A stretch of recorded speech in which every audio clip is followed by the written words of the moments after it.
What's going on, people? It's your boy Tops back again for another Arsenal and Chill. It's been a while, people, but we brought it back. And again, my good friend Colin is back. And what a game to come back to. Absolutely destroying Tottenham Hotspur again this season, 4-1 at their own stadium. Tottenham are rubbish. But Colin, you guys, Colin, what do you think about the game? Bro, it's the history of the Tottenham, as a famous man once said. Am I lying on that? Mate, this... do you know what? I don't think I've ever seen this in my lifetime, you know? Yeah. When we piped them 4-1 in the same season twice. That's mental to me. But, listen, we say it all the time, man. Don't run your mouth unless you actually have something to contribute to the fucking conversation. And time again, Tottenham don't. In fact, the amount of people who, well, not even just like the last 24 hours, just in the lead up to the game, oh, Arsenal are on their knees, they're drawn to Wolves and this and that. Listen, am I happy with the style of play I'm seeing from us at the moment? No. Quite frankly, I think it's pedestrian, cowardice football. That's how I see it. But even at our worst, we'll still slap you lot up, bruv. Like, know your place now. You have been down there for the last, what, 2 seasons, is it? Yeah, 17th. So, you know, I can't remember her name, but there was a quote from a Spurs fan a few years ago. Don't chat to us. Talk to like Brighton and Fulham and them, man, innit? Love that, man. That's a famous quote. If you know, you know. That did the rounds, man. And that's come back to bite these guys in the arse quite a lot, man. But yeah, bro, chat to me, man. Like you said, man, like the famous final boss says, know your role and shut your mouth when it comes to Arsenal versus Tottenham. Because that's 4 times that we beat them at their stadium in a row. 5 games in a row, including the Emirates game. And, bro, we just own them, man. We just own them. What was your thoughts going into the game? Obviously, you said that you weren't a fan of the, obviously, style of play and the football that we've been playing. Obviously, like you said, man, were you thinking, did you want to see, like, an improvement in terms of the style of play? And did you think we were going to get that? And what was your kind of thoughts on the game when, obviously, it was all said and done, bro? Look, first half, like, Tottenham did fuck all, but I stand by my earlier statement. We play pedestrian, cowardice football. Stylistically, it's one of the worst things to watch. Just is.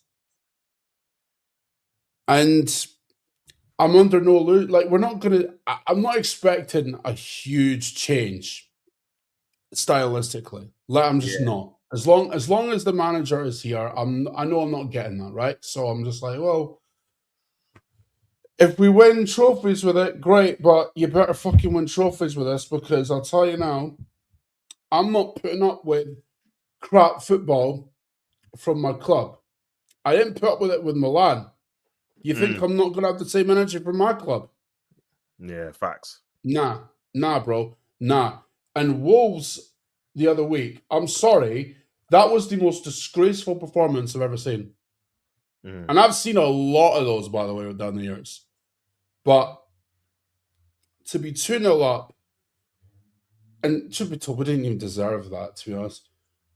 To just go within our shells, like, honestly, bro, I'm bored of it. At this point, my honest opinion of it, as I sit here now, and you can hold me to this as well, because I'll tell you now, I'm not changing my mind. Whether we win the title or not, the manager's got to go. Sorry. Wow. Manager's got to go. Big statement, man. Big statement. You're that unhappy with the football and stuff. I'm a lion. I'm a lion. Is the football good, Tops? Like, I'm a lion. It's not. I think the only reason why a lot of people are putting up with it is because we're still in all the competitions. But, bro, if we don't win anything, we would have had a whole season where we've gone through this football for no reason. Like, it's crazy. So, bro, but I don't think this is guaranteed we're going to win anything playing like this as well, to be honest with you, bro. Because it's like you said, it's lacking invention, it's lacking character. And the thing I don't like about it is the fact that a lot of our players, our new players that we brought in through the summer, they're getting absolutely pelters. But it's not because of their actual own ability. It's because of how the manager is using them in terms of not giving them the right platform to kind of succeed. You've seen it with Eze, you've seen it with Gyökeres. Bro, talk to me about those guys' performances yesterday. We know we both wanted both of these guys in the summer. We know that they're capable of this, and this is what we've been saying all along, bro. If you actually set them up properly, you'll get the best out of them, and they'll score really good goals. So, yeah, man, it's a tough one, man. I don't understand why the manager's not playing both of those in those kind of prominent roles and starting them every single game and playing them 90 minutes so we can get the best out of them. Because, like we said before, bro, we've seen what Martinelli does on the left. We're tired of seeing that. We've seen Odegaard in the 10 for a while now. We want some fresh new players. But when you do that, you've got to give them a platform so they can actually attack and be the star players that we know they can be and not be so scared to unleash them because you don't want to lose the ball. So, yeah, man, I think there's definitely some changes has to be made, in my opinion, for us to kind of be successful, even at this late stage of the season. But yeah, big up everyone obviously in the building as well. Make sure you go subscribe to Colin. His link is in the title and in the description as well. Obviously, Anfield is in the building saying second again. Ole, ole. That is very cheeky coming from Liverpool, especially after you scammed the win against Nottingham Forest as well. But that's classic Anfield for you. It says you're even second for the most corners scored in the top 5 in leagues. He goes on to say, celebrating a Gyökeres goal versus Spurs. Even Isak scored versus them. This guy's hold on a minute. You wanted Isak, so don't be chatting shit now. Like, fucking hell. This guy's such a hater. Big old Anfield, man. He says, why is that profile pic?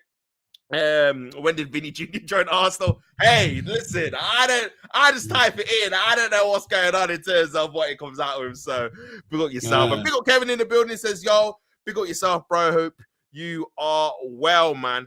But yeah, going back obviously back to the game, who was your kind of man of the match, Colin? Like, who was you most impressed with in the game, like in terms of individual performances? Obviously, we won 4-1. Who was kind of the standout player for you, man? Well, I know Sky gave it to Gyökeres, and to be fair, it's a shout. Eze is another shout. Yeah. I think Declan Rice was poor by his standards. It's just my own personal opinion. And the only reason I say that is because of how highly I rate him. Yeah. But if I'm being honest, from an overall perspective, I would have to give it to Gyökeres. Yeah. His hold-up play was very good. He took his goals well. And he was always, like, getting right into it with, like, the defenders, pulling them apart and all of that. So it's what you would want your centre forward to do. So for me, Gyökeres, he's the standout with Eze a close second.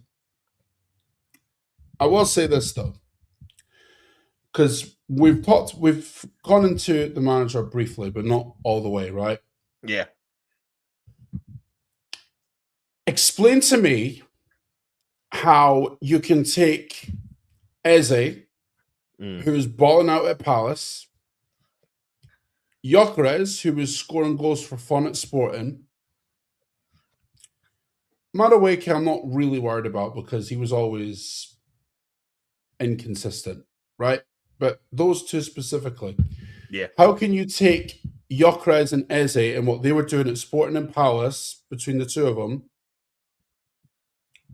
and make them look absolute dog shit? Explain that. As I've said from day one, bro, it's not the players, it's the style. And when I called this out early on, I was getting pelters. ST was all in my chat going, oh, but you're glazing Gyökeres. No, I'm not glazing Gyökeres. The style is crap. It is what it is. It's pedestrian cowardice football. And look, I've seen the comparisons with Mourinho from Jamie Carragher. Yeah. Right? The key difference between Jose's teams and the way we play now, yes, Jose would park the bus. But are we really just going to forget the fact that when Chelsea had Lampard, Duff, Robin, Drogba, they were attacking teams. Yeah, they were, yeah. They They weren't resting on their laurels, mate. They were like, they punished teams on the counter attack. When have we done that? Yeah, it's true, man. It's true. I think like we're definitely one of the worst kind of transitional teams in the league in terms of how many opportunities we kind of fluff. Even like in that game in the first half, you're looking at them, Declan Rice, simple pass into Gyökeres, and he just doesn't get it right. And you're thinking, this is the opportunities you need to give these players in transition so they can obviously score as many goals as possible, man. So, yeah, man, it's... Yeah, and the thing is as well, which is kind of crazy, is like, obviously, we're still in every competition, and obviously, we're top of the league, but no one seems happy with the way we're playing. We're not acting like we are, because everyone can see what's in front of us and thinking, is this sustainable? Like, relying on set pieces, like, hoping that, a player scores from long range. Like, there's no kind of connectivity in terms of our attacking play or chemistry. Again, there's a lot of kind of defensive responsibilities for all our kind of attackers, and it feels like it's having a massive effect in terms of us trying to score a lot of goals or create a lot of chances in the game, man. And like you said, I've been defending Gyökeres as well. I've been getting pelters on other channels and this channel as well. Obviously, Korean's been on me about Gyökeres, but I've always said and maintained, like, until I see him miss 2, 3, 4 chances a game, that's when I can say, you know what, he needs to do a bit more. But bro, the guy's not getting literally not getting any service, any chances. Like, he doesn't get it. And look at yesterday, he gets a few. He gets probably had 3 or 4 chances, scores 2 goals. That's why you need to create 4 or 5 chances. You've seen it with Haaland. He gets how many chances for City, and then he ends up getting a hat-trick or a brace, but they constantly create. You can't just think that Gyökeres can get 1 chance, he's going to score every single time. Like, the strikers don't work like that. They need a plethora of chances. That's how they get all these goals. That's why you always linked a striker that scores all those goals with big chances missed, because they're always in the same position all the time to kind of reap the reward. So, yeah, for me, man, there's definitely been like a big chance creation kind of issue when it comes to, especially our striker, feeding him in the kind of avenues and the channels that I feel like he's going to like thrive off the most personally. So, yeah, I do think that has to change for sure. Anfield says Gyökeres for the Ballon d'Or chants have started, or shouts have started. No, they haven't.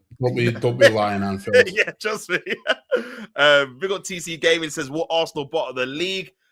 Big question, man. What's your feeling on it, Colin? Like, what was your kind of thoughts when we did drop points against Wolves? Was it a thing where you thought the team was getting nervous? Did you blame the manager? Was it the tactic? Like, what was your kind of feelings on that, bro? Honestly, bro. Yeah. The Wolves game was on the manager. Do you know why? Yeah. See, when you're 2-0 up, and we've done this a fair few times, by the way, we let teams back into games, and I don't understand why. Like, honestly, it doesn't make any sense. Sunderland, we were winning. We're letting back into the game. Why? I don't fucking know. Chelsea in the Carabao Cup, was it 3-1 up, was it? And we let them back into the game? Why? But I know they weren't great, but that's not the point. The point is, we do this all the time. Whenever we've got a footing, like a solid footing in a game, and we've got the opportunity to really put it on a team, we take our foot off the accelerator. I don't understand it. Like, I really don't. Like, it's not like it's. Do you know what it reminds me of, right? Yeah. I mean, okay, this is going back like what, a year or two, maybe 2 or 3 years actually. When the Boston Celtics were the best team in the NBA, right? And they were getting plaudits every which way. One thing that I would notice, right, is they would let teams back into games when they didn't need to. That's what we're doing. That's what we're doing. Until that stops, you can't say with confidence that we're going to win shit, because we let teams back into games all the time, and it's really fucking annoying. Do you know what I mean? Yeah, I get you, bro. I get you. Especially when this team, like you said, Wolves are bottom of the league, so it's not like they're a good team. I don't even think Wolves played great on the day. I thought they were poor in possession themselves, but yeah, man, I think it comes back to what you said, bro. Like being like cowardice, like being too scared to lose that you end up not winning the game. And I feel like in any kind of top team, whether it's Arsenal teams, Chelsea teams, whoever, even the Leicester team that won the league, there was still a little bit of, there was bravery when it comes to how they played. I remember when the Leicester team went to the Etihad and won 3-1, they were brave to go there and think, no, we're going to go there and beat them at their own ground. That takes a bit of bravery to do that. And I feel like until Arsenal's trying to kind of show that, on a consistent basis, you kind of just look at it and thinking we're always going to kind of concede chances at the end because we're so scared to make a mistake. Then you end up making a mistake anyway, like with Raya and Gabriel at the end. So, yeah, I do think we need to improve on that for sure if we're going to get major honours this season. Here is Anfield. He says, when you win, it's skill. When you lose, it's the pitch. TC Gaming says, will you beat Chelsea? That's the big question there, man. We'll have to get into that later on. Well, big up for the question. Colin, I can explain. Eze ain't getting the room and Gyökeres was in a bad league. What's your rebut to this, Colin? First of all, Gyökeres was playing in a system where the like attackers were giving him the ball at Sporting, right? Eze was starting consistently week in, week out at Palace. Mm-hmm. Are any of those two things happening at Arsenal? No. No. There's your answer. It's true, man. It's true. Big ol' ST, speaking of the devil, he has arrived. He says, I told you, man, about King Glock 9, aka Dennis Fairchan. This guy's so shameless, aka Dennis Fairchan regen. A King Kai, the better version of Thierry Henry. You're a shameless brother, ST. Mate, you know what's mad about that, right? Yeah. A few weeks ago, he came up in my community post, right? And was I lost the war on Gyökeres. You admittedly, you backed him from day one. Bruv, listen, don't be glazing him just because look, normally I would use that term. But considering that after you said that to me, you were slandering him in the chat as well.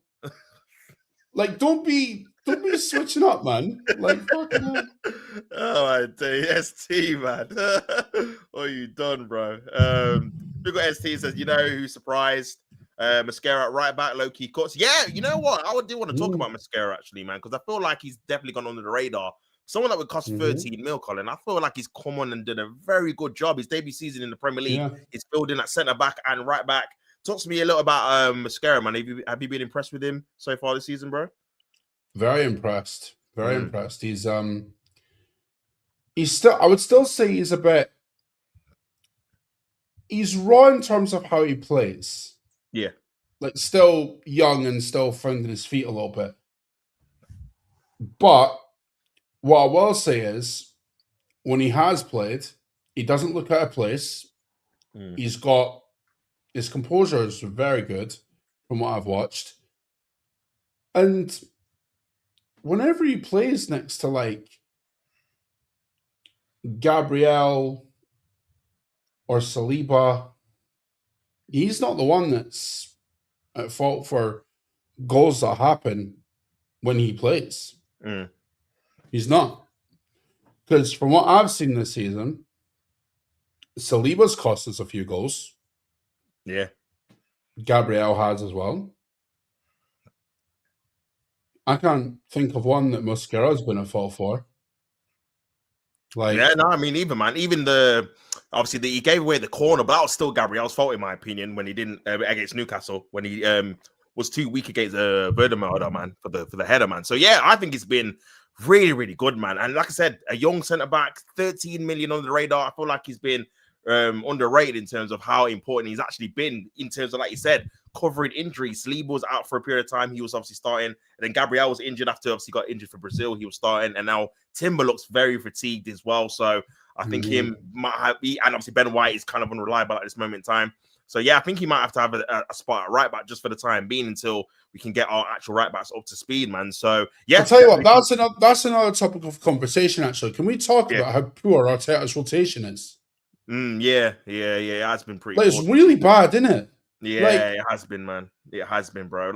You even think of the kind of the plays that have come back from injury, and you feel like he's kind of brought them back too early. Saka, obviously he came back a couple of weeks earlier, and then he went down injured against Wolves. He went down injured against Spurs. Hopefully it's not serious. You're looking at Odegaard coming back, getting injured. Havertz is obviously in and out now as well. Ben White, he played 3 times in a week, then he got injured. So yeah, man, that's definitely one of his weak spots for me, in my opinion, is his management of the squad. Why is Norgard not even playing, by the way? The cameos he's come on and played, he's been really, really good. And not even just in terms of defensively, like his balls over the top, even though obviously it was against Wigan, but the directness of it, I think suits the Gyökeres, suits the Eze, suits the Madueke, and he just doesn't get any game time, like at all. Like, it doesn't even come on in these Premier League games. And I feel like you've seen Rice and Zubomendi look knackered. That's why they start to make mistakes in midfield as well. Yeah. So, yeah, man, I do think he definitely needs to improve on that aspect as well. Big up Dark Side. He says, I wasn't shocked. He's unreal. Talking about, obviously, Victor Gyökeres is a Gyökeres fan, I believe. Big up Anfield. He says, it's Mascara he's talking about, mate. It's Mascara. Oh, sorry, man. Yeah, Mascara. Yeah. Sorry, man. Yeah, Mascara, man. Again, very, very good player. He has been for us this season. I got robbed off EFPL, says Anfield. How did I not get an assist points for Rice? Oh, this guy's trolling. 4-1, he won 1. ST says at centre back, yes, but I didn't think he's be as good a right back too. Obviously, talking to Dark Side. Big up Tom in the building. It says Eze or Odegaard. I'll hand this one to you, Colin, and I'll answer it afterwards. Who are you thinking? Are you taking? It depends how. It depends how you want the side to kind of change. Me personally, I want us to be more attacking. Yeah, but I can also see the pros of Odegaard as well. But do I think he's an out-and-out number 10? No, I think he's more of a controller, whereas Eze is that out-and-out number 10. I think if we're going to move forward, right, I want us, as good as Trossard's been, he's not going to run forever, right? Yeah. So to me, our front three should be Saka on the right, Eze on the left as a floating in left winger /10, and Gyökeres up front. That's just the way I see it. Now, does that leave a position for Odegaard in midfield? Well, there's 2 ways you can play here. Yeah. You can play a 4-2-3-1 with Havertz in the 10, because I do feel that Gyökeres plays better with Havertz. Yeah, I agree with that. Or you could play Odegaard in the 10 and play Zubimendi and Rice as a 2, or just play the flat midfield 3 that we've been playing for the past couple of years, which, let's be honest, does that really excite anyone? No. Doesn't me. So to me, it's like, the way I'm looking at it, 4-2-3-1 is the way forward for this team, especially when that can kind of transition into a 2 up front system, given how the game is going, right? Because Havertz can kind of get forward a little bit and support Gyökeres as in a 2-striker kind of way. Based on my personal preference,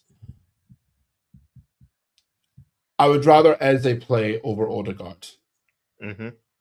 Because I don't think you need to play a controller when you've got a 10 like Eze already in the front line and you've got Rice as a box-to-box man. That's just the way I see it. So, I don't know, like, personally, I think the squad's been built quite poorly. Yeah. That's just my own, viewpoint. And whether we win the title or not, there's certain players in that team where I'm looking at them and going, you know what? If you gave me a solid offer in the summer, I'd be tempted to take it. I can't lie. Really? Wow. Anyone in particular, or you're not sure yet? Or you're going to wait till the end of the season to? Martinelli. He's not good starting. Nah. Like, miss me with this. Oh, he works hard, bollocks. Odegaard, maybe as well. You look at this team, like, do you honestly want to see Martinelli in that starting 11 next season, bro? Bro, I remember we did the Arsenal and Chill start this season, and we both said, I can't do another season of Martinelli starting, bro. I can't do it. Impact sub when the game's obviously going to the end, and obviously players are tired. fantastic. He can run in behind. He can use his pace. But we've seen what he did against Wolves. I think he started against Nottingham Forest. Like in the Premier League, he's just not at the level required, man. We've seen this last couple of seasons, bro. Like starting for Arsenal, he's just not at the level. And the amount of money he's on, I think he's over on 200 grand a week now. That's a lot of money for a sub. That's mental. That's crazy, bro. So I'm just thinking, like, you probably have to cut your losses and try and get someone else who has either going to be an improvement or an upgrade or kind of a cheaper kind of backup. So, yeah, man, I don't want to see him start. In terms of obviously the question, I think that I still rate Odegaard, even though I feel like, again, he's been poor probably the last year or so. But I do feel like, again, similar to what we were saying about the manager misprofiling players, I still feel like he's an 8 and he's a left-sided 8. He's someone who on the left side can operate really, really well. Even with the goalie, the assist he got for Gyökeres, he passes him and he's on his left side and he plays him through. Like he's more comfortable on that side. And Arteta is just obviously convinced he's going to put him on the right as a 10. And it's just like, I just feel like it's another misprofile. So yeah, I think potentially, especially against low blocks, playing him and Eze together to kind of create more chances, like we've been saying, might be the way forward. But again, that takes a bit of bravery. Is he going to do that? I don't know, man. That's kind of the issue you've got. Because I do feel like he still has a bit of quality, but yeah, he needs to be platform better. And then the manager benches him for fuck knows how long after he makes one mistake. Like, yeah, exactly. He didn't play him for, I don't know what, 2 months or something. It was something crazy. Yeah, crazy, man. So, oh dear, man. But yeah, big up dark side. He says he played some games for Valencia at right back, bro. Obviously the ST, and he says Eze is clear. Obviously, he's a massive Eze fan over Odegaard as well. Anfield, he says in Salah's worst season at Liverpool, he has more GA than Saka. Saka is the most overrated player right now. Yeah, I'm gonna have to get onto this as well, man. Colin, what's your feelings of obviously Saka signing a new deal? Obviously, 300 grand a week apparently is the kind of the fee he's gonna have a week. Is it something that you're happy about? Are you concerned about Saka's obviously lack of goals and assists this season? Is it something that you expected, considering we kind of did rush him back last season from that hamstring, which we both said we didn't want him to play last season, any part of it, and he came back in April. So what's your kind of feelings on that, Saka in general, like his season, bro? First of all, the Saka new contract, is that a serious question, bro? Of course I'm happy with it. Like, what are you talking about? That was up. Yeah, Rav, don't try that. You're awful at it. Jesus Christ. But look, Saka signing a new deal, that's imperative, right? Because obviously you don't look. Anyone that says they wouldn't take Saka is lying, quite frankly, because honestly, he would get into most starting 11s, right? He just would. And we've seen when he turns up, he's unplayable. Real Madrid last year, he was unbelievable. Like that's the Saka we want to see. So signing a new deal is great. Now, the wage thing, that might look, he's going to get more criticism, right? Just because of the wage. But that's part of the game. You got to be able to handle that. If you can't handle that criticism, then you shouldn't be in the sport, quite frankly. Yeah. But the way I see it, it's good that we've got him tied down to a new deal. That way he can't leave on a free, because how many times have we complained about this in the past? Yeah. Donkeys. Yeah. Donkeys, right? So Saka signing a new deal, fantastic. This season, I don't want to go back to the style of play thing. Yeah, you can. But I feel like I have to, because the style of play does not benefit anyone. It's not just a case of us being where we are because of it or whatever, right? Yeah. You cannot tell me that the players are being platformed to a point where they're excelling and overachieving, because I'm telling you now, they're not. Anyone with a brain can tell you this. In fact, I'll run it back to last season, right?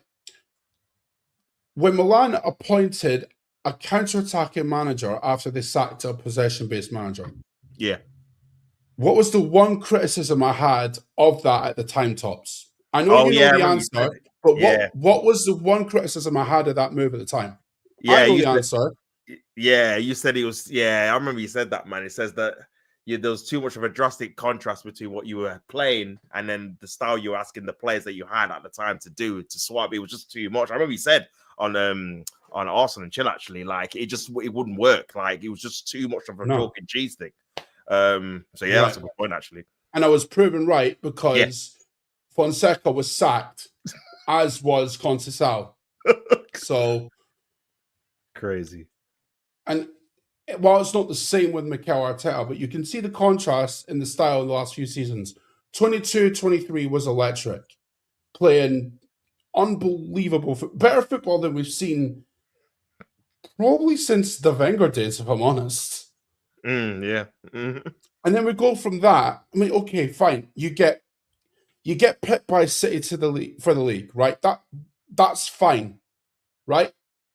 I would accept that if that style was the long-term vision, right? But he let one fumble, right? The manager let one fumble switch his whole ideology on a dime. You go to the season after, right? Were we amazing that season? No. But we would still have the quality of good football in the team to a point where it wasn't noticeable. You go to this season, Tops, tell me, how many games this season have you seen us play electric football in all competitions this season? It's low, man. I can't even really think, to be honest with you. Not and you know what it is as well, bro. Like it's never for a full game. Like it might be like for a half where you like really like Aston Villa. First half we were terrible. Second half we played really good, but it's only a half, bro. So I don't even know, man. To be honest with you, Spurs are rubbish. So I don't really want to. I can count 4 games. I can count 4 games. Atletico. Yeah. Both games against Tottenham. And the second half against Villa.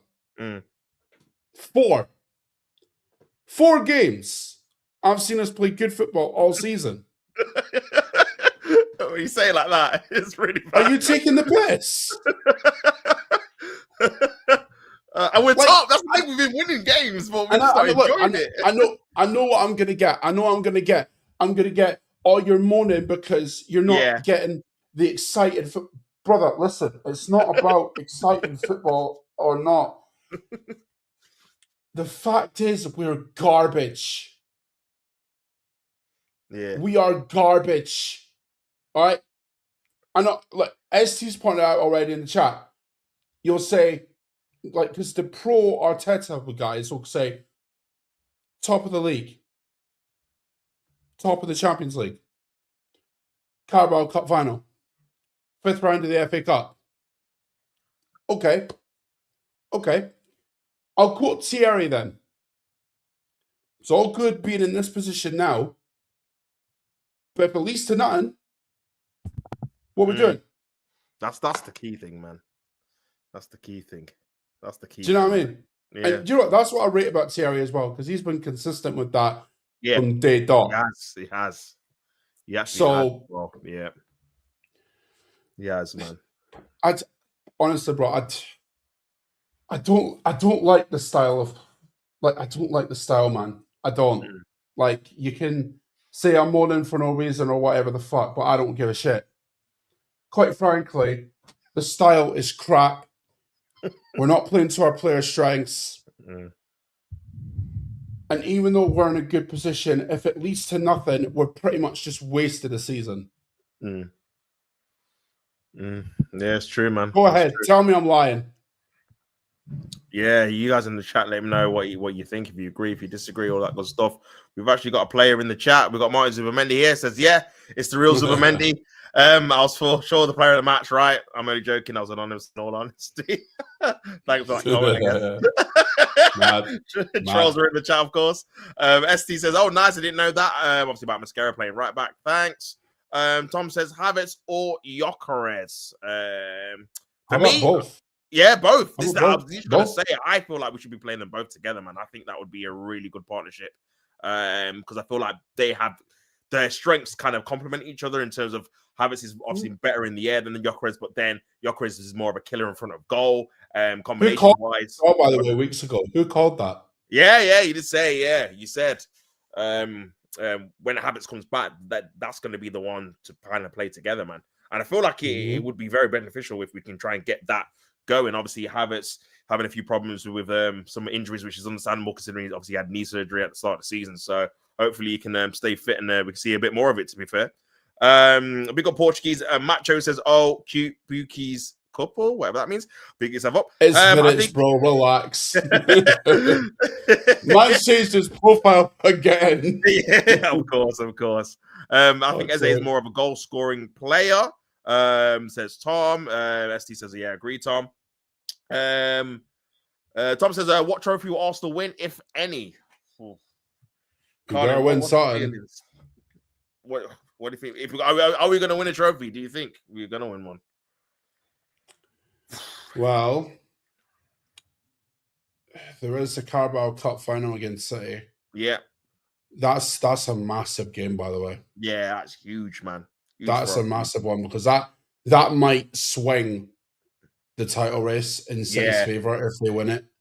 And I know someone will say, "Oh, City have got over the line anyway, right?" And this is kind of their trophy, considering they won 4 in a row, which is a bit mental. Yeah, but we need this trophy, man. We need this trophy. I'm not hearing this. Oh, I'm not really bothered about the Carabao Cup. I am. It's a trophy. Like we. On a real, bro, we cannot afford to stick our nose up at any trophy. Yeah, facts. We've not won one since 2020. Yeah, it's true. We've not won the League Cup since 1993, man. 1993. Come on, man. We can't, as Arsenal fans, we have no right to turn our nose up at any trophy. So don't come with that bullshit. If we win it, it might give us the momentum and belief to think, yeah, we can do it. Which I'm hoping is the case. But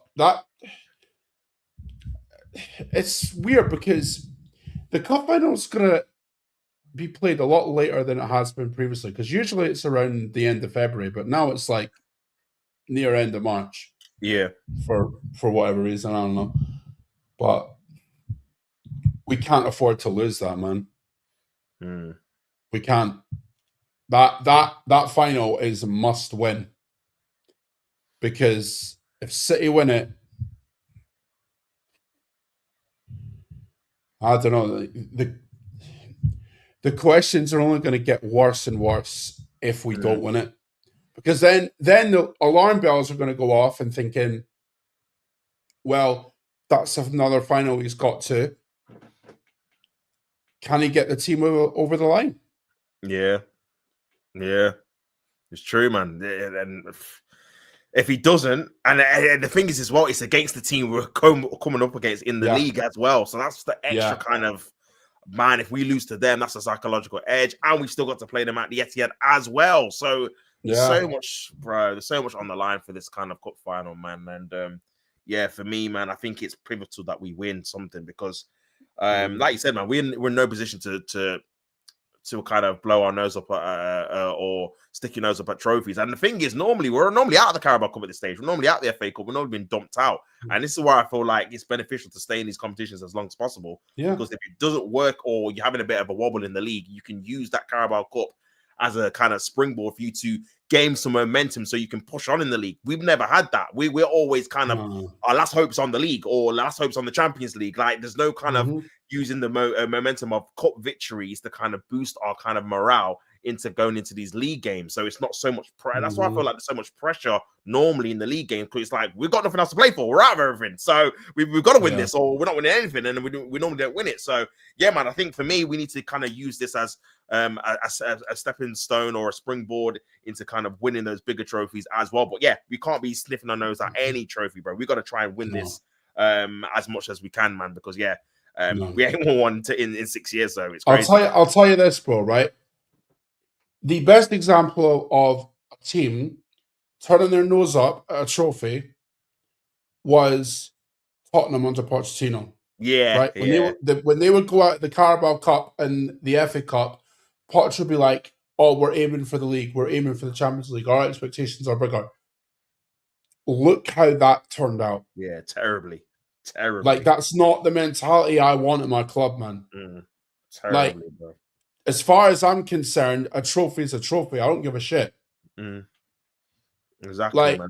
Yeah, I'd take like if we just end up with the Carabao Cup this season, yeah. that's still a failure.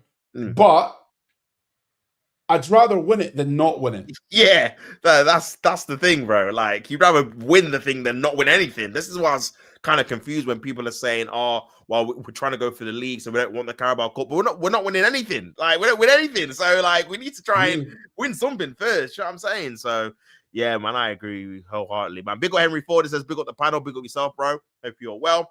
ST says, "Odegaard is like a less robust Zubermendi." Henry Ford says, Don't know "Are if we I going to agree do with it?" that. I don't know if I agree with that. I would You don't say if you agree with that. Supermendi's. No. I'd say Supermendi's closer to Jorginho than he is Odegaard. Yeah. I agree with that. More Jorginho, to be fair. More of a dictator. Are we going to do it, boys? Hopefully. King of Knowledge says Bottle FC. Obviously, the ops are in the building as well, of course. Yeah. Martin Zubermendi says Odegaard can't reach to his standards. It's clear we overhype him at certain points. We can make money out of him, though. Obviously, he's advocating to sell.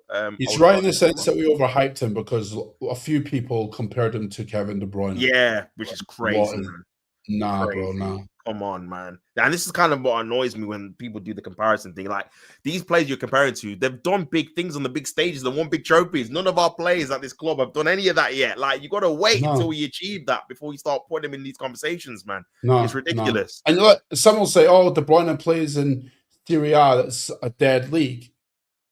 He won nearly everything you could win before he moved to Napoli. Literally. Like, what we're talking about? Literally. Yeah, literally, man. Every trophy, even like individual awards, PFA Team of the Year, PFA Player of the Year. Like, he's done it all, bro. So the Odegaard can't talk to him. I can't lie, man. Surely we can try bottle it. Oh, I think it is. Surely we won't bottle it. We have to win the league. ST says 300k means more expectation. Needs a minimum of 15 goals, 15 assists every season, nothing less. I love Saka, says ST. We won't change our style. He's too scared. I think he's on about Arteta there. Needs... Do you know what, bro? Right, the style is a big reason as to why I want the manager moved on. If it ends up in a trophy, if it ends up in a Premier League title and a Carabao Cup, then that's fine. Yeah, I'll stomach it. Yeah. But if we end up with nothing, you've pretty much just wasted a year. Yeah. Like, and I'm not with the style, bro. I'm not with it. It's crap. Like, honestly, bro, can you honestly say the style's good? Nah, it's not. It's not. I don't enjoy it, man. I can't lie. And the thing is, like you said, bro, like we've grown up on a certain level, even when we weren't winning things. But at least with Wenger, there was a certain level of technical security and style where you're like, you know what, we're playing some good stuff. With this, man, it's hard to watch sometimes, bro, because nothing happens in the game. It's very hard to watch, bro. And obviously we both do watch along, so we all know, man. So yeah, I can't say I do occasional watch alongs now, by the way. Yeah, occasional. Because I can't stomach this. Bro, I'm not even being funny. The 2 games this season where I've lost my head, right? And you know me, right? When I lose my head, it's warranted. Right? Yeah. The United game at the Emirates. Oh man. Right? Actually, no, that's wrong. There's been 3 games where I've lost my head. United at the Emirates. Chelsea in the second leg of the Carabao Cup. Yeah. And I know we were winning, but at the same time, bro, like that might be the worst 90 minutes of football I've ever seen. Yeah. Like, fucking hell. And then there was the Brentford game. Mm. And again, all of them, you can loop it in with the fact that we let them teams back into the game. Mm. Chelsea, I wasn't really worried about because they did fuck all anyway. But we scored first at United, did we not? Yeah, we did. Yeah, we did. So why did we not turn the screw on them? Why not? Brentford scored first again. Yeah, we did. Why did we not turn the screw on them? This is what I don't get. Mm. Yeah, Like, balls as well. It's just, honestly, it's infuriating me. It's infuriating. Like, especially that United game, right? Because the last thing we all want is for United to start popping up and thinking they're back again, bro. Yeah. We did that. Fuck's sake. Yeah, but no, that was not ideal, bro. That game. That was definitely one of the worst games of the season for sure. Yeah, big up ST says, I'll big up Rory in the building. Red RD, big yourself up, bro. Hope you're well, my guy. I agree, Colin. This style of play is only acceptable if we win trophies. If not, it's not acceptable. Says ST, man. So yeah, man, a lot of Arsenal fans feel like this, bro. Like with majority just stomaching it, thinking we're gonna go on a win something. But if we don't, bro, it's gonna be carnage, man, for sure. Big up Red RD says, congrats on the 6K, my bro. Big up yourself, bro. Appreciate that, man. Appreciate the support, and big up obviously everyone that's tuned in and subscribe. Make sure you go over and subscribe to Colin as well. His link is in the title and the description as well. Big up Note. He says, yo, big up yourself, bro. Hope you're well. Big up Rory says they're worried, they're nervous as hell. We're calm, we're ready. If you know, you know. That was so cringe when the announcer said that. Oh, obviously the Spurs game. I mean, yeah, he did some massive monologue, and them to get slapped 4-1 is just so Spursy, in it. Like, it's crazy. Yeah. So, it's do you know what? We've not talked about that, right? Because you asked me about Igor Tudor as well. Yeah, bro. Right. Yeah, explain. Like, I want to actually know if he's any good or what his style is or whatever, man. So, yeah, take it away, bro. All right. With Spurs being in the position that they're in, yeah, you want someone who's calm, composed, can kind of galvanize the team under pressure, right? Yeah. Igor Tudor has never been in a job longer than a year. Oh my God, really? Yes. Oh, they're finished. Mate. Oh, I didn't know that. That's mad. That's a worrying sign. The other worrying sign is that at Juventus, he fell out with the players and he fell out with the sporting director as well. Oh, what have they done? What have they done? Yeah, he's I can't believe this. To be honest, mate, he's a Marmite manager. Some are gonna love him, some are gonna hate him. Yeah. But he plays, for the most part, he plays a back three. Mm. And look, Juventus they didn't have a good team when he was there. Like, because who was it? Coop Miners was one of their more underperforming players when he was there. But Spalletti has come in to Juventus. Yeah. They're not where Inter and AC are right now, nor should they be, because they don't have the level of quality, but they find themselves in a Champions League qualification run, right? Yeah. They were never getting that under Igor Tudor. Never. Was never happening. They were finishing mid-table at best under him. And I know if you offer Tottenham fans mid-table now, they probably take it. But the fact he's never been in a job longer than a year and he's fallen out with players, he's fallen out with ownership, that's a mass. That is the most polar opposite of a manager that you would want in this situation. Yeah, legit. That is crazy. Oh my God. In fact, I can go over his last couple jobs for you. Yeah, man, do it. I swear, when I heard his name the first time, I thought, was he ex-Southampton manager? and that's not true. He hasn't been Southampton manager, so I was thinking of somebody else. But he's like I said, he's a Marmite manager. Some are going to love him, some are going to hate him.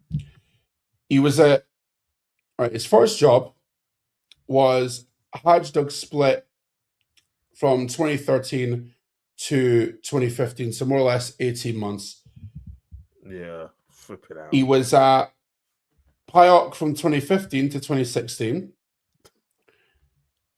Karagspor from 2016 to 2017. Galatasaray, he was only there for a couple months. Udinese was there twice, only there for a couple months.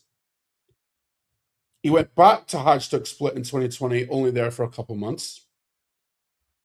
Went to Hellas Verona, was only there from 2021 to 2022. Marseille, 2022 to 2023. Lazio was only there for a couple months. We know what happened at Juventus. He was sacked midway through the season. And now he's at Tottenham. Boy, that's a horrific record in terms of 10 years at clubs, man. Man, not even 2 years at a club.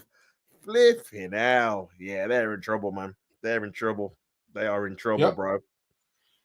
Oh, they might get relegated. And on top of that, when he was sacked at Juventus, he had a winless run of 8 games after only being in charge for 7 months. Man. Dare I say, are they getting ready for the championship? Because, boy, that record isn't great. I can't lie to you. That record isn't great, man. Mate, honestly, when I see some Juve fans and Marseille fans saying how good he is, bruv, what are you talking about? Yeah, that is not a good record you just read out, bro. I can't even lie to you, man. ST said Spurs just were very, very lucky that for 2 seasons in a row, the teams in the relegation zone are dog. I mean, to be honest with you, this season, man, West Ham are already like 4 or 5 points behind them. So if they don't get their act together, man, and West Ham win a few games, bro, it could get a bit sticky. I can't lie. Honestly, I looked at their fixtures this morning. Yeah, and I can't lie, bro. They're very sticky. They're very sticky, bro. Like they've got Fulham away. Tough. They've then got Palace at home. Another London derby. Tough, man. They've then got Liverpool at Anfield. Oh, my. Yeah, you can scrap that one out. Yep. Nottingham Forest at home. They have to win that. Yeah, that is a 6-pointer, bro. That is... Bro, if they lose that and give Nottingham Forest 3 points, oh, my... they might even... What? By that point, they might even go ahead of him. Depending on what kind of results Forest get in between then. Yeah. Lord, hell. They've then got Sunderland away. Tough. Brighton at home, and then Brighton at home. Again, another tough game as well. Wolves away. Oh, another 6-pointer.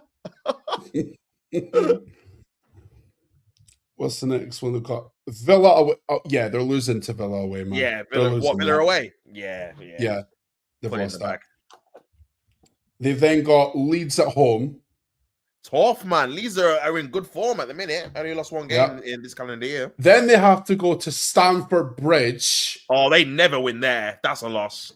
They never beat Chelsea ever at the Bridge. And then the last game of the season, Everton at home.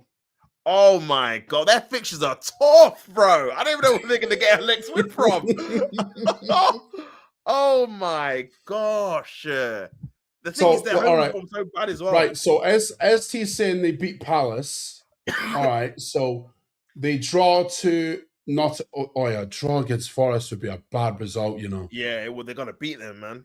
Lost on their way to Liverpool, draw. What? Listen, if they lose all them games, man, they're down. If they lose to Sunderland, Wolves, Villa, Leeds, and Chelsea, they're down. Yeah, they're down, but they're going to get relegated. Oh, my days. Right, okay, so we're looking at it now, right? If we're looking at it now, right, so who's...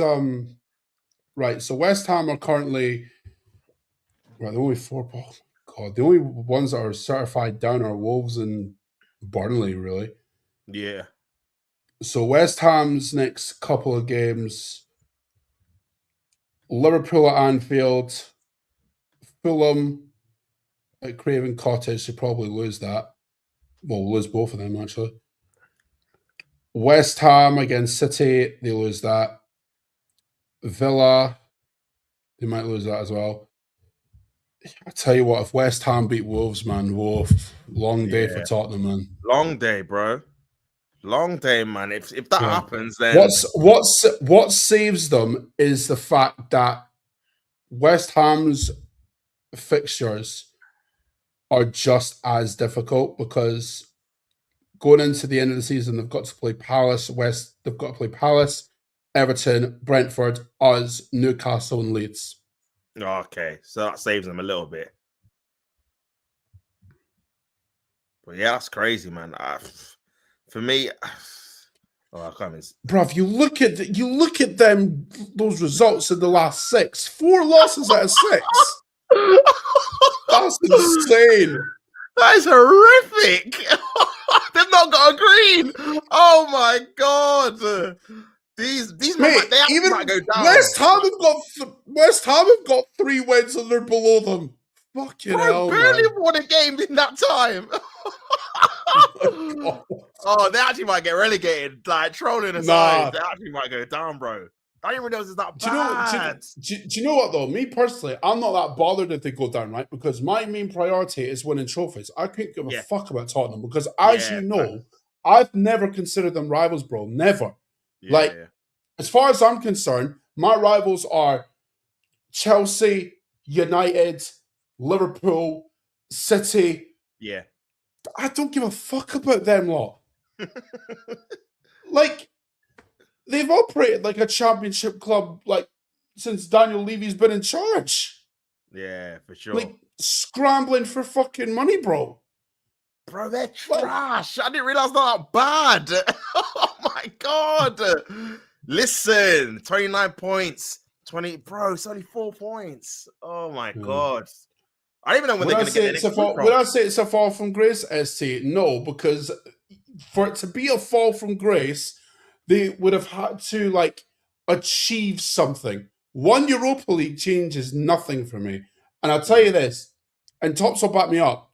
When they won the Europa League final, I did say at the time, I'd rather be in our position than theirs. Yeah, and I've been proven right yet again.